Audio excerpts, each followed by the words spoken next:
오늘 함께 은혜 받으실 말씀은 계속해서 오늘 고린도후서 9장 9절에서 15절의 말씀 보겠습니다.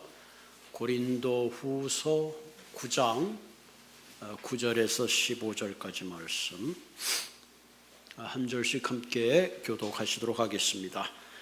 기록된 바 그가 흩어 가난한 자들에게 주었으니 그의 의가 영원토록 있느니라 함과 같으니라.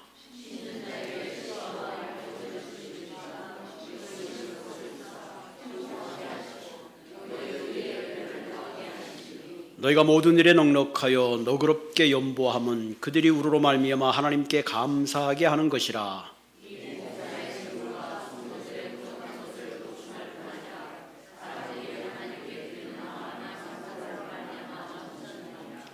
이 직무로 증거를 삼아 너희가 그리스도의 복음을 진실히 믿고 복종하는 것과 그들과 모든 사람을 섬기는 너희의 후한 연보로 말미암아 하나님께 영광을 돌리고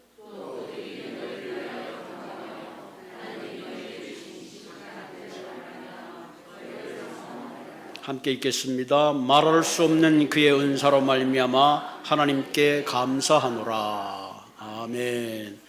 우리 시간에 성가대 찬양해 주시겠습니다.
성가대 찬양 감사합니다. 오늘 설교 제목이 복음이 되게 하라는 말씀을 가지고 함께 나누려고 합니다. 그리스도인의 삶 가운데 여러 가지 중요한 게 많이 있습니다. 특별히 우리가 말씀을 나누는 것도 중요하고 또 우리가 하나님께 기도하고 간구하는 것도 중요하고 또 하나님이 살아계신 것과 그분을 찾는 자에게 상 주시는 것을 믿는 것도 중요합니다. 그 중에서도 가장 중요한 것이 바로 우리가 하나님께 경배하고 예배 드리는 겁니다. 왜냐하면 하나님은 오늘도 신령과 진정으로 예배하는 자를 기뻐하시고 그런 사람을 주목하시기 때문에 그렇습니다. 그렇기 때문에 우리가 예배가 무너지면 사실은 모든 것이 무너집니다. 하나님과 교제, 하나님을 경외하며 찬양하는 사실 그 예배에 우리의 생명을 걸어야 합니다. 우리는 지난 팬데믹 시간을 통해서 이렇게 페이스 투 페이스 현장 예배가 얼마나 중요한가 하는 것을 우리가 뼈저리게 느꼈습니다. 물론 예배의 형태와 스타일은 다양할 수 있어요. 시간도 방법도 다양할 수 있습니다.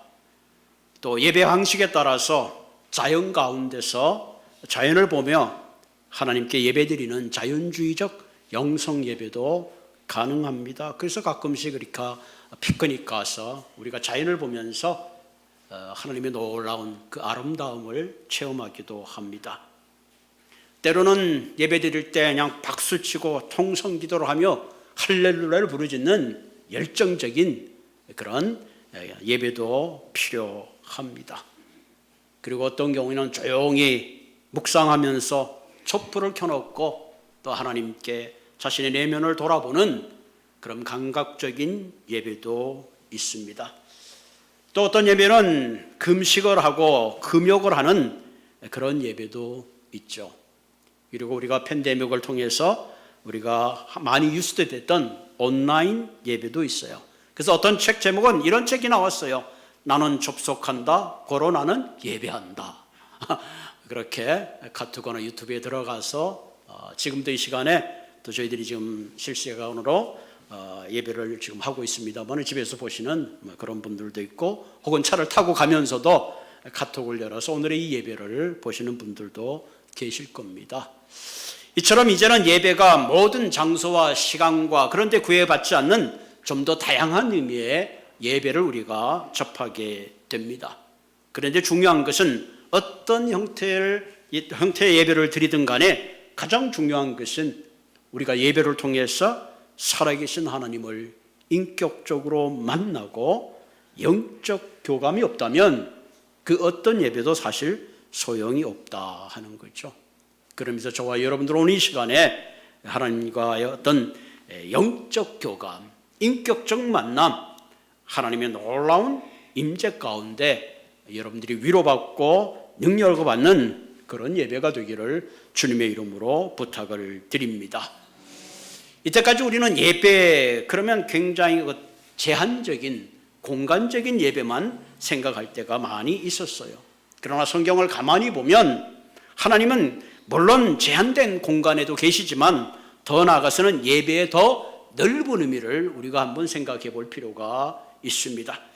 어떤 의미에서 우리가 이렇게 주일날 모여서 함께 예배드리는 것도 소중하지만 더 중요한 것은 우리의 삶의 현장 속에서 늘 예배자로 살아가는 삶이야말로 굉장히 중요하다는 사실입니다. 우리가 일주일에 한 번 이렇게 함께 모여서 찬송하고 성가대 찬양을 듣고 설교를 듣는 바로 이 예배의 가장 하이라이트는 여러분의 일상 속에 우리 한 사람 한 사람이 하나님이 나와 동행하시고 나와 함께 하시면 그 하나님의 사랑을 느끼며 동시에 그 사랑을 이웃과 함께 나눌 수 있다면 그것으로 우리의 이 제한적 예배는 모든 제한을 떠나서 우리의 삶의 전부가 주님 앞에 드려지는 그런 예배가 될 수가 있습니다.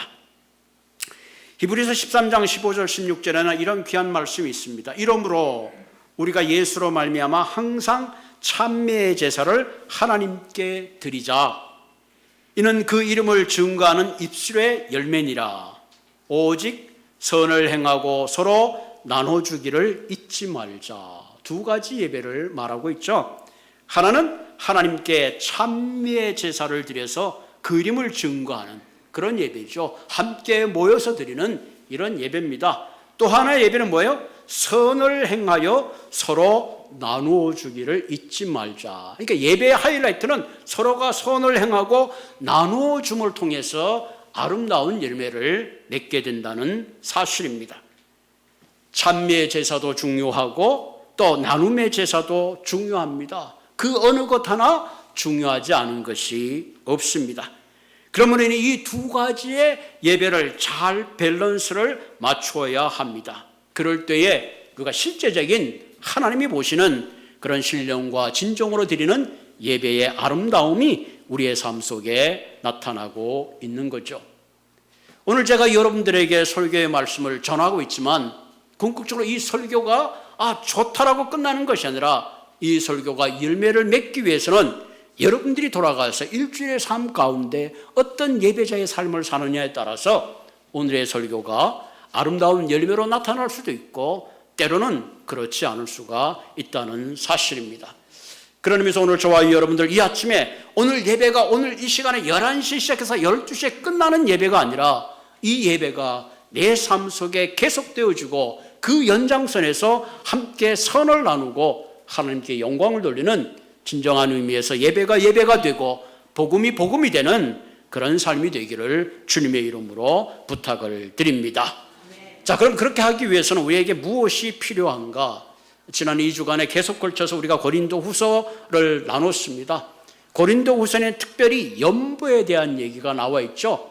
사실 연보의 뜻이라는 것은 내 것을 내어놓아 가난한 사람을 돕는다, 그런 뜻을 가지고 있습니다. 그래서 바울이 우리에게 연보를 가르쳐준 첫 번째는 내가 받은 하나님의 은혜를 하나님께 돌려드리는 것이 연보다. 두 번째 시간은 뭐라죠? 내가 받은 축복을 이웃과 함께 나누는 것이 축복이다 그랬죠. 오늘 보니까 연보에 대한 마지막 얘기인데 바울은 그 연보에 대한 마지막 얘기는 뭐냐? 궁극적으로 오늘 보니까 연보라는 것은 예배의 가장 중요한 한 요소다 하는 얘기를 합니다. 오늘 본문 12절을 가만 보면 본문 12절을 볼까요? 본문 12절을 보면 이 봉사의 직무가 성도의 부족한 걸 보충할 뿐만 아니라 사람들이 하나님께 드리는 많은 감사로 말미암아 넘쳤느니라. 여기서 이 봉사의 직무가 뭐냐? 그동안 바울이 얘기했던 이방 교회가 지금 가뭄이 들어서 가난하고 힘든 예루살렘 교회를 위해서 함께 모아오는 그런 연보에 대한 얘기를 하고 있죠. 이 봉사의 직무란 말은 레이투기아라는 그런 그릭 말입니다. 이 말의 뜻은 공식적 임무를 수행하다, 공적 임무를 수행하다, 그런 뜻입니다. 그래서 누가복음에 보면 제사장 사게라가 1년에 한 번씩 백성을 대신해서 하나님의 성전에 가서 예배를 드리는 그 봉사의 직무를 레이투기아라 그랬습니다. 또 하나 여러분 히브리서 8장 6절에 보면 예수님께서는 우리의 대제사장의 직분을 가지신 아름다운 직분이라고 말할 때에 그때 레이투르기아라는 말을 썼습니다. 그런 의미에서 여기서 봉사의 직무라는 것은 바로 예배와 관련이 있습니다. 그러면서 연보라는 것은 단순히 구제의 물질을 나누는 것뿐만 아니라 더 깊이 들어간다면 그것은 바로 우리가 하나님 앞에 예배하는 가장 중요한 한 요소 중에 하나다 하는 것을 볼 수가 있습니다. 그러므로 예배는 눈에 보이진 하나님을 구체적으로 섬기는 삶으로 나타나야 되는데 그것은 바로 이웃을 섬기는 것이요 작은 소자를 섬김으로 나타납니다. 여러분 마태복음 25장에 보면 예수님께서 양과 염소의 비유를 말씀하십니다. 마지막 때 주님께서 모든 민족을 모으고 양과 염소를 구분하십니다. 그래서 양은 오른쪽에 염소는 왼편에 둡니다. 그리고 오른편에 있는 사람들에게 이렇게 칭찬하십니다. 복받은 자여, 너희를 위하여 창세부터 예비된 그 나라를 너희는 상속하라, 그렇게 말합니다. 그리고 이렇게 예수님이 말합니다. 내가 줄일 때에 너희들이 내게 먹을 것을 주었고 내가 목마를 때에 마실 것을 주었으며 내가 나그네 되었을 때에 나를 용접했고 내가 헐벗었을 때에 옷을 입혔고 내가 병들었을 때에 너희들이 나를 돌보았고 옥에 갇혔을 때에 와서 나를 보았느니라 그랬어요. 그 오른쪽에 앉아있던 의인들이 말합니다. 아니 언제 주님이 줄이신 것을 우리가 대접했으며 목마르실 때 언제 물을 줬으며 병들 때 언제 찾아갔으며 갇혔을 때 헐벗었을 때 언제 우리가 돌아보았나이까, 그렇게 대답하죠. 그때 예수님이 아주 중요한 말씀을 합니다. 너희가 여기에 내 형제 중에 지극히 작은 자 하나에게 한 것이 곧 내게 한 거라. 아멘. 지극히 작은 자 하나를 섬기는 것이 곧 나를 섬기는 것이고, 이것이 확장된 예배의 개념이라는 것을 말하고 있습니다. 그런 의미에서 우리가 진정한 예배자라면 반드시 작은 소자에게 하나 할 수 있는 실천적 열매의 예배로 나아가야 된다는 것을 우리가 다시 한번 깨닫게 됩니다. 그럼 우리의 예배가 실천적 예배로 나아가기 위해서 세 가지를 우리가 깨달을 필요가 있습니다. 그러기 위해서 첫째로 나눔의 실천이 필요하다. 우리가 진정한 봉사의 직무를 감당하기 위해서는 나눔의 실천이 필요한데, 오늘 보면은 그 나눔의 범위를 확장하라고 말하고 있습니다. 9절을 볼까요? 자, 9절을 보면 기록된 바 그가 흩어 가난한 자들에게 주었으니 그의 의가 영원토록 있으리라 함과 같으니라. 흩어 가난한 자에게 주었다는 것은 뭐예요? 구제의 넓이를 확장하는 것을 의미하는 것입니다. 다시 말하면 더 본문에 보면 국경을 지벼 더 넓은 지역까지 확장하는 것을 의미합니다. 그래서 시편 112편 9절에 보면 저가 재물을 흩어 빈궁한 자에게 주었으니 그 의가 영원히 있고 그 뿔이 영화로이 들리리라. 대단한 말이죠. 재물을 흩어 빈궁한 자를 준다는 그 자체가, 그것은 바로 하나님의 의를 영원하게 하고 그 뿔을 영화롭게 하는 일이라는 것을 말하고 있습니다. 여러분, 그 당시 이스라엘 백성들에게 이웃이라고 말했을 때는 바로 유대인이요, 친구요, 친척의 이웃을 생각했습니다. 그런데 여기서 도전하고 있는 것은 민족의 경계를 넘어 이방인까지 이웃으로 생각한다는 것은 상상조차 할 수 없는 그런 이야기죠. 우리가 잘 아는 사마리아인의 비유를 우리는 알고 있습니다.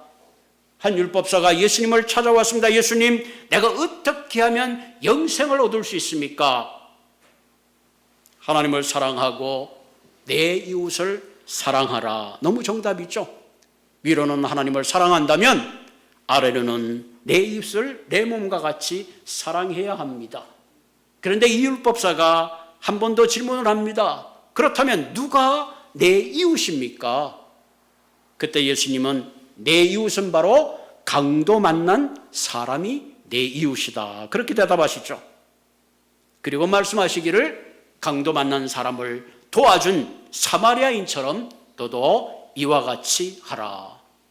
이 율법사가 큰 충격을 받았습니다. 그동안 자기는 정통이며 사마리아인들을 죄인 취급하고 자기들만이 선민이요, 자기들만이 진정한 하나님의 예배자인 줄 알고 경배하는 자인 줄 알았더니 예수님의 대답은 전혀 달랐습니다. 너희들은 사마리아인을 본받으라. 이 말은 뭐예요? 너희들이 이때까지 나에 대해서 알고 있는 율법, 글로만 알고 있던 그것을 이제는 너희의 삶으로 실천하라고 도전하시는 거죠. 여러분, 우리가 잘못하면 내가 아는 건 많은데 실제적으로 행하는 것이 별로 없습니다. 그래서 우리가 가끔 듣는 말이 뭐죠? 예수 믿는 사람들은 말만 많다. 사실 우리가 귀담아 들어야 될 중요한 충고입니다. 여러분, 그리스도의 삶은 결코 말로 충분하지 않아요. 우리가 서로 사랑하는 성경 구절을 암송하고 교리를 꿰뚫는다 할지라도 진정한 복음이 복음되게 세상에 도전을 주지 못한다면 사실은 우리의 복음은 세상을 향하여 흘러갈 수가 없습니다. 그럼 우리가 진실로 우리의 생활 가운데 우리 것을 흩어서 빈궁한 자를 돕고 나누는 것이 쉬울까요? 쉽지 않아요. 왜냐하면 우리의 마음은 내 중심적이고 욕심으로 꽉 차 있어요. 나누어야 된다는 건 알고 있지만 그것을 실제로 행한다는 것은 사실 참 어려워요. 이런 우리를 주님은 아시고 이런 약속을 해줍니다. 10절에 보려면 심는 자에게 씨와 먹을 양식을 주시는 이가 너희 심을 것을 주사 풍성하게 하시고 너희의 의의 열매를 더하게 하시리라. 아멘. 하나님이 심는 자에게 심을 씨와 양식을 풍성하게 줘서 결국은 뭐라고 해서요? 너의 의를 더 풍성하게 열매 맺게 해 주신다 하는 겁니다. 여기서 의의 열매는 하나님 앞에서 바른 열매요. 구약에서는 여기서 의는 바로 과부와 고아를 돌보는 것을 바른 의라고 이야기하고 있습니다. 그래서 신명기 10장 18절에 이렇게 말해서 고아와 과부를 위하여 정의를 행하시며 나그네를 사랑하여 그에게 떡과 옷을 주시나니. 뭐라 그랬어요? 결국 하나님의 정의라는 건 뭐예요? 이웃을 함께 나누는 거죠. 그들에게 떡과 옷을 주는 것이 하나님의 정의요 하나님의 의라는 것을 이야기하고 있습니다. 호세아서 10장 12절에 보면 너희가 자기를 위하여 공유를 심고 인내를 거두라. 너희의 묵은 땅을 기경하라. 지금이 곧 여호와를 찾을 때니 마침내 여호와께서 공유를 빛처럼 너희에게 내리시리라. 공유를 심고, 흩어져 가난한 자를 돕는 것은 공유를 심는 것입니다. 그런데 중요한 건 뭐예요? 너희의 묵은 땅을 기경하라는 거예요. 묵은 땅이라는 건 뭐예요? 우리의 마음의 딱딱한 마음을 기경하라. 굳어져 버린 이기심과 욕심과 탐욕과 그런 것을 내려놓지 않고는 결코 공의를 심을 수가 없다. 그런 말씀을 지금 하고 있습니다. 그러나 우리가 공의를 심게 되면 여호와께서는 마침내 그 공의를 빛처럼 더 풍요하게 해 주신다는 약속을 하고 계십니다. 워싱턴 DC의 그 비영리 단체인 브레드 포 월드라는 그런 단체가 있습니다. 이 단체의 데이비드 베크먼 박사님이 거기에 그 회장직을 맡고 있었는데 한 4년 전인가요? 그 한인 2세인 조유진 목사님이 브래드 포월드의 수장을 맡게 됐습니다. 이 브래드 포월드는 1974년도에 설립돼서 우리 남가주 지역, 또 파사데나, 또 아틀란타 혹은 미니아폴리스에 여러 지부를 가지고 있습니다. 그런데 왜 유진조 목사님이 그 다음에 이렇게 수장을 맡았느냐? 유진조 목사님은 한인 2세인데 이분은 목회를 하면서 어떤 운동을 했는가 하니 One Day's Ways라는 그런 단체를 만들었어요. 그래서 소위에서 그렇게 해서 풀뿌리 운동을 시작한 거죠. 그래서 이분은 이 세계 빈곤에 대한 우리 주변의 가난한 사람들을 위한 퇴치 운동에 특별한 소명을 받고 그 단체를 시작했습니다. 그래서 이번에 이 단체를 2009년도에 자기의 번 총수입 6만 8천 달러를 기부해서 One Day's Ways라는 그런 단체를 설립했습니다. 이 말은 당신이 하루에 쓸 수 있는 그 웨이즈를 기부하라는 거죠. 나누라는 겁니다. 직장을 다니는 사람 같은 경우는 시간당 수당을 받겠죠. 하루 8시간 한다 그러면 그 하루에 일당이 있겠죠. 그 일당은 사람마다 다 다를 수도 있겠죠. 그 하루의 일당을 흩어서 가난한 사에게 나누는데 기부하자 하는 그런 운동을 벌였다고 합니다. 그래서 그 운동과 함께 지금은 브레드 포 월드라는 그 단체에서 열심히 세계 가난 퇴치 운동을 위해서 일하고 있습니다. 제가 비디오 클립이 있는데 준비를 못해서 못 보여드리겠는데 다음에 한번 기회가 되면 보여드리겠습니다. 지금 세계 인구 가운데 5명 중에 4명이 극심한 가난 가운데 살고 있다고 합니다. 어저께인가요? 어떤 박 집사님이 저희 교회 와서 그 교회 문 만드는 걸 많이 용접을 하고 가셨는데 그 박 집사님이 가끔 이제 케냐에 가서 선교하는데 좀 돕는 일을 하신대요. 거기 가보면 어떤 분들은 하루 종일 그 옥수수 가루 그렇게 막 물에다가 한 거 맛도 없는 거 그거 겨우 한 잔 맞고 하루를 버틴다고 합니다. 그렇게 생각하면 사실 우리가 힘들고 어렵다고 그러지만 우리는 너무 부유한 가운데 살고 있어요. 우리의 마음은 너무 높은 데 있습니다. 그러면 우리 이 말씀을 생각하면서 다시 한번 예수님의 눈에 낮은 곳에 있다면 우리도 우리의 삶을 이 봉사의 직무를 낮은 곳을 향하여 우리의 지체를 돌봄으로 우리의 예배의 지경을 넓혀가는 저와 여러분들이 되기를 주님의 이름으로 부탁을 드립니다. 두 번째 우리에게 필요한 것은 복음의 실천이 필요하다 하는 거죠. 다시 말하면 우리가 복음이 복음되게 하기 위해서는 복음된 삶을 보여줄 수 있어야 합니다. 그래서 본문 13절에 뭐라 그랬냐면은 이 직무로 증거를 삼아 너희가 그리스도의 복음을 진실히 믿고 복종하는 것과 그들과 모든 사람을 섬기는 너희의 후한 연보로 말미암아 하나님께 영광을 돌리라. 이 직무의 증거로 삼으라는 마음에 너희의 그 돕는 마음이 너희들이 정말로 얼마나 복음을 신뢰하고 얼마나 하나님을 존귀 여기는가 하는 것이 눈으로 증명되는 그런 거다. 섬김과 봉사가 나타나는 것이다 하는 것을 우리가 말하고 있습니다. 오늘 우리가 믿음의 복음이 능력을 잃고 위축되는 가장 중요한 이유 중에 하나는 진정한 복음의 증인의 삶을 살지 못한 결과입니다. 아무리 복음의 내용을 정리하고 외운다 할지라도 복음의 내용과 관계없는 삶을 산다면 진정한 의미에서 복음의 증거자가 될 수가 없습니다. 그럼 복음을 구체적으로 증거하기 위해서 어떻게 해야 되는가? 가장 중요한 것은 예수 그리스도의 성육신의 삶을 본받아 살아야 합니다. 예수님의 성육신의 삶이란 건 뭐예요? 궁극적으로 하나님이고 그분의 영광은 하늘 보좌에 계시는 분이지만 낮고 낮은 인간의 눈높이로 오셔서 우리와 함께 슬퍼하고 그 고통을 나누는 자리로 내려오셨다는 거죠. 그런 의미에서 우리가 진정 복음이 흘러가게 하기 위해서는 누군가 가난하고 힘들고 억울하고 그 고통을 함께 나누어 갈 때에 그 자리에 진정한 복음의 열매가 있고 꽃이 필 수 있다는 사실입니다. 두 번째 우리가 한번 생각해야 되는 것은 희생적 삶이 반드시 동반한다는 거예요. 그리스도의 십자가의 희생이 없이는 결코 누군가의 죄를 해결할 수 없고 참 생명이 일어날 수가 없습니다. 그런 의미에서 그리스도의 삶은 희생적 삶을 바탕으로 할 때에 진정한 의미에서 이 땅에 참 생명을 나눌 수 있는 힘이 생기는 거예요.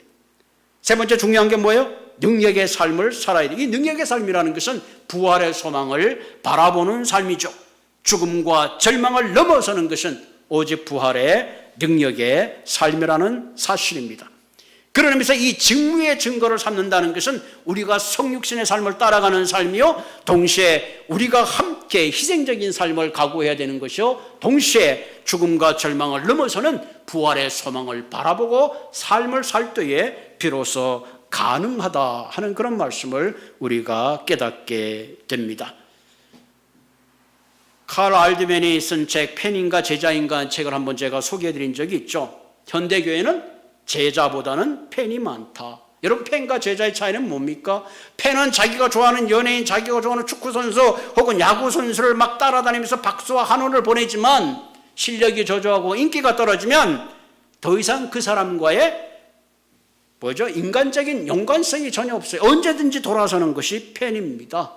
그러나 제자는 그렇지 않아요. 예수님이 제자를 부를 때 뭐라 했어요? 나를 따라오너라. Follow me. 나를 따라오란 얘기예요. 그 말은 예수님이 따라가는 그걸 예수님이 하신 일, 예수님의 생각, 예수님의 인격, 예수님의 모든 것들을 너희가 그대로 따라하라는 얘기죠. 한마디로 나의 삶을 나누라, 그런 의미입니다.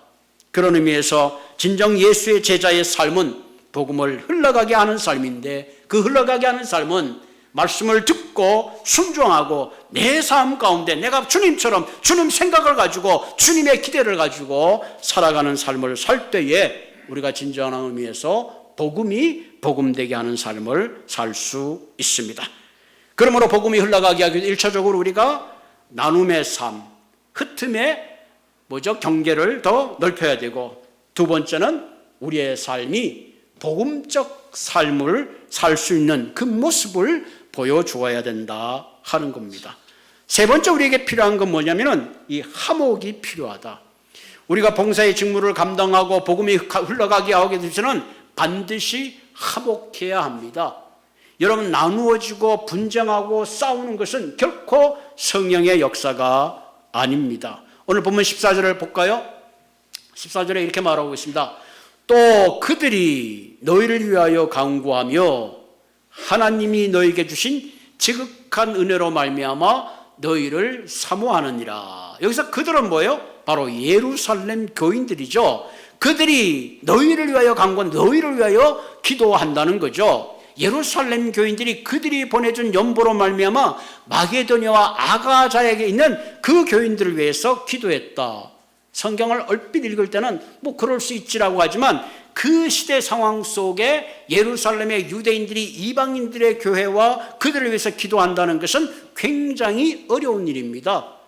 사실은 물과 기름과 같은 그런 관계죠. 그런데 이들이 그들을 위해서 기도했다는 것은 굉장한 거죠. 더 나아가서 그 다음 대목을 보면 너에게 주신 은혜로 말미암아 너희를 사모한다. 중보의 기도를 넘어서서 그들을 사랑한다는 거죠. 왜? 그들이 베푼 연보로 말미암아 그들이 흩은 그 은혜로 말미암아 감동이 되고 그 결과 그들이 가지고 있던 모든 장벽이 허물어지고 궁극적으로 선교적인 문이 열렸다 하는 것을 말하고 있습니다. 여러분 그 찰스 셀던이 썼던 오래된 책입니다만은 What Would Jesus Do라는 책이 있죠. 예수님이라면 어떻게 하셨을까? 한동안 굉장히 센세이션을 일으켰던 그런 슬로건이죠. 그래서 WW 혹은 DJ 해가지고 뭐 이렇게 여러 슬로건을 했던 그런 겁니다. 1987년도에 레이먼드시에 한 교회가 있었습니다. 좀 잘 사는 동네입니다. 교회도 아주 근사하게 져졌고 그리고 주일이 되면 멋있게 차려입은 분들이 교회에 들어오죠. 성가대에 아름다운 찬양이 일어나고 또 맥스웰 목사님이 굉장히 지적이고 멋진 설교를 하면 교인들이 아멘하고 은혜를 받는 그런 아주 모범적인 교회입니다. 그런데 하루는 예배를 드리는데 성가대 찬양이 끝나고 목사가 이제 설교를 다 끝나고 모든 교인들이 참 우리 목사님 설교 은혜스럽다고 그러고 있는데 이제 목사님 설교를 하고 성경책을 닫으려고 하는 순간에 예배 뒤쪽에 있던 한 중년의 사람이 강대상 앞으로 걸어옵니다. 목사가 봐도 뭔가 남루한 사람의 걸음걸이도 좀 시원찮고 뭔가 좀 이상합니다. 그래도 강대상에 이렇게 나오면서 다짜고짜로 이렇게 말합니다. 성도 여러분, 제가 할 말이 있어서 나왔습니다. 모든 교인들이 예배를 드리지 말고 깜짝 놀랐죠. 저는 사실 인쇄소에서 일하는 식재 기술자입니다. 그런데 인쇄소에 기계가 들어오면서부터 기계가 우리보다 더 정확하기 때문에 많은 사람들이 파이어를 당했어요. 그래서 그 사람들이 짭을 구하려고 해도 짭을 구하지 못하고 나와 함께 일했던 몇몇 사람은 자살을 했습니다. 그래서 저도 짭을 찾기 위해서 여기저기 찾아다녔습니다. 목사님이 그 얘기를 가만히 듣다가 보니까 토요일 저녁에 자기 집에 찾아왔던 그 사람이에요. 목사님, 내게 좀 짭을 알선해 줄 수 있겠습니까? 그 목사님이 자기가 설교를 막 준비하고 있는데 그 짭을 자기가 특별히 알아볼 마음은 그래도 알아보고 싶은데 바빴고 또 그 사람에게 관심을 갖지 못해서 설교를 준비하면서도 뭔가 마음이 껄쩍지근했는데 그분이 그 예배 시간에 나타나서 그렇게 얘기하는 거예요. 그러면서 성가들 향해서 오늘 당신의 성가들 내가 너무 잘 들었습니다. 십자가를 지고 당신들이 간다는데 당신들이 진 십자가가 뭔지 난 잘 이해가 안 갑니다. 제가 이 동네에 짭을 입고 여러 군데 짭을 위해서 돌아다녔지만 그 누구도 관심을 갖지 않았습니다. 결국은 나는 짭도 잃었고 결국은 내 딸을 위톡소에 맡겨고 저의 몸은 병들었습니다. 그런 얘기를 듣는 순간에 목사님이 보고 너무 가슴이 아프죠. 여러분이 그러면서 그분이 이런 얘기합니다. 정말로 예수님이 와도 지저스도 예수님이라면 과연 어떻게 했을까? 여러분들 한번 생각해 보시라고. 그리고 예배가 끝나고 갈 곳이 없다는 그분을 그 목사님이 데리고 가서 집에서 열심히 돌봐 주었습니다. 그런데 병이 깊었는지 그만 그분이 돌아가고 말았어요. 그때부터 이 교회에 큰 변화가 일어났어요. 그래서 와도지 지저스도 예수님만은 이런 상황 속에 어떻게 했을까? 그렇지, 역사회 술집을 찾아가고 그들이 우리만 고고한 척 생각했지만 교도소를 찾아가고 정말로 힘들고 어려운 사람들을 위하여 큰 손을 내밀고 그것이 큰 운동이 되어서 그 지역 사회에 새롭게 되는 그런 일들이 일어났다는 이야기가 이 책에 기록되어 있습니다. 사랑하는 성도 여러분, 우리가 근사한 예배를 드리고 멋진 성가대의 찬양을 듣고 멋진 우리가 교제를 나누는 것도 중요합니다. 그러나 더 중요한 것은 우리가 매 순간순간마다 What would Jesus do? 예수님이라면 어떻게 하셨을까? 어떤 상황을 만났을 때 예수님이라면 어떻게 하셨을까? 라는 그 질문 속에 우리의 예배의 범위를 넓혀가는 한 분 한 분 되시기를 주님의 이름으로 부탁을 드립니다. 우리 같이 기도하겠습니다.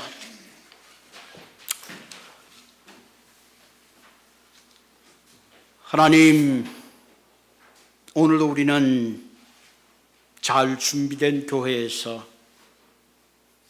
또 말씀을 듣고 또 예배를 잘 드렸습니다. 오 하나님, 오늘도 내 이웃이 누구인가를 묻기 전에 강도 만난 자가 내 이웃인 것을 알게 하여 주시옵소서. 오 하나님, 이제는 우리의 마음을 하나님 딱딱하게 하는 것이 아니라 우리의 마음을 기경하게 하시고, 주님께서 우리의 마음을 기경할 때에 심는 열매와 풍성한 양식을 주실 줄로 믿습니다. 오 하나님, 움켜잡기보다는 내려놓게 하시고 나누고 흩어줄 때에 거기에 하나님의 의가 나타나고 거기에 하나님의 복음이 흘러가는 줄로 믿습니다. 주님이 친히 하늘에서 내려오셔 참 인간이 되셨던 것처럼 우리도 하나님 낮은 자리로 내려가게 하여 주시옵소서. 그리하여 하나님, 우리가 누군가의 그 울음소리, 누군가의 도움의 소리, 누군가의 그 세미한 소리를 듣고 거절하는 것이 아니라 예수님이라면 어떻게 했을까 하는 그런 마음을 가지고 우리의 삶의 순간순간들이 예배자가 되게 하여 주시고 그로 말미암아 이 땅에 공의를 심어가는 우리 모두가 되게 하여 주시옵소서. 예수님의 이름으로 감사하며 기도드리옵나이다. 아멘. 우리 93장